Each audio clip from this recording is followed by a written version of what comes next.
If the Detroit Lions were going to lose for the fourth straight time, it was not going to happen on Matthew Stafford's watch.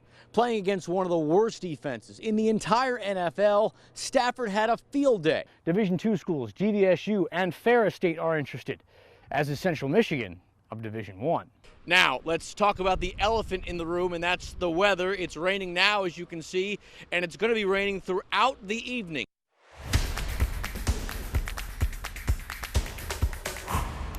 While it's not going to be a championship season, Michigan still has a chance to make this year a pretty good one. With 4 games to play, the 14th-ranked Wolverines entered today's game with a 6-2 record, including last week's blowout victory over then number 8 Notre Dame. They'd won 4 of their last 5. At College Park, where Shea Patterson and company took on a struggling Maryland team. Opening kickoff, Giles Jackson setting the tone. The Michigan freshman showing off his speed. He finds a hole, then blows by the defender. It's a 97-yard touchdown, and just like that, the Wolverines taking an early 7-0 lead. Second quarter, Wolverines up 14-0, but they're not satisfied. Zach Charbonnet collecting his second TD of the day.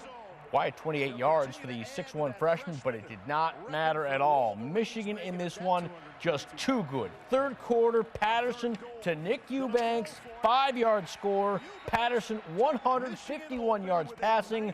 Wolverines win big 38-7. Admire that. Wolverines now 7-2 after a bye. They'll host Michigan State on November 16th.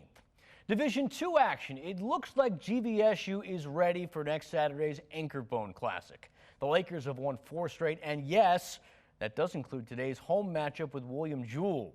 Head to Lovers Stadium, where 19th-ranked Grand Valley State was not messing around. First quarter, it's the Lakers' very first play from scrimmage, and it results in a touchdown. Cole Katopka finds Brandon Wadley, who then finds the end zone. 63-yard score, GVSU up 7-3. Later in the quarter, oh, you're going to love this one. Katopka connecting with Wadley again. They wrap him up right there, but somehow he escapes, and he is gone. Wadley, 8 catches for 212 yards, finished with 3 touchdowns. Grand Valley cruises to a 63-10 win. Third-ranked Ferris State up next week in that big showdown. And speaking of the third-ranked Bulldogs, on Saturday they claimed at least a share of the GLIAC title with a 52-0 win at Michigan Tech. FSU moves to 9-0 this season. Meanwhile, Division III, Hope inching closer to its first MIAA title with a 31-24 win at home over Alma. Flying Dutchmen now have a 1-game lead for first place in the division with 2 games to go. Here is a warning to high school football teams around the state. Muskegon's Cameron Martinez is now in playoff mode. For as good as he was during the regular season, the Ohio State commit managed to turn it up a notch in today's first-round game. Head to Grand Haven, where the Big Reds battled Marquette. First quarter, Martinez going right to work. He takes a nice little stroll into the end zone for a touchdown. Big Reds taking a 7-0 lead, but Martinez was just getting started. Later in the frame, the Muskegon senior quarterback takes this one up the middle, and he scores from 8 yards out. 14-0 Big Reds. Second quarter, Martinez still in control, still dominating. He goes off right tackle, and it's a 27-yard touchdown. Martinez, 293 yards rushing and 7 touchdowns just in the first half. Muskegon wins 69-7. Also today, South Christian traveled to GR Christian for a round 1 matchup. No score in the first until right here. Eagles running back Thad Gamble takes the handoff, then bounces off the outside, and there he goes. 52-yard touchdown, GR Christian up 7-0. Later in the first, with the sleet coming down, Sailors down 8, but here they come.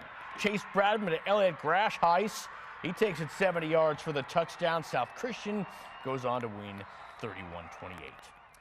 Elsewhere, one South Christian athlete pulled double duty today. After suiting up for the football team's playoff game this afternoon, junior Jeff Harema put on a soccer uniform, headed to Comstock Park for the state title game. Sailors playing for the Division III championship. They took on Grosse. First half, Red Devils breaking the ice. Joe Duke dropping it off. Boss Tanyi taking it from there, and he scores 1-0 Grosse. Second quarter, same score. Sailors trying to respond. And they do, off the bounce. Reese Bose using his head. That's the equalizer. Now, this game would go into a shootout. South Christian down a goal. They needed this to stay alive. But, oh, it was not meant to be. Grosse Eel takes it 2-1 in a shootout. They take the Division III state title. Finally, after finishing as state runner-up twice in the past 4 years, Forest Hills Northern finally gets it done. The Huskies blank Melvindale 2-0 to win the Division II state championship. Congrats to them. And that's sports. Elena coming back with your final forecast after the break.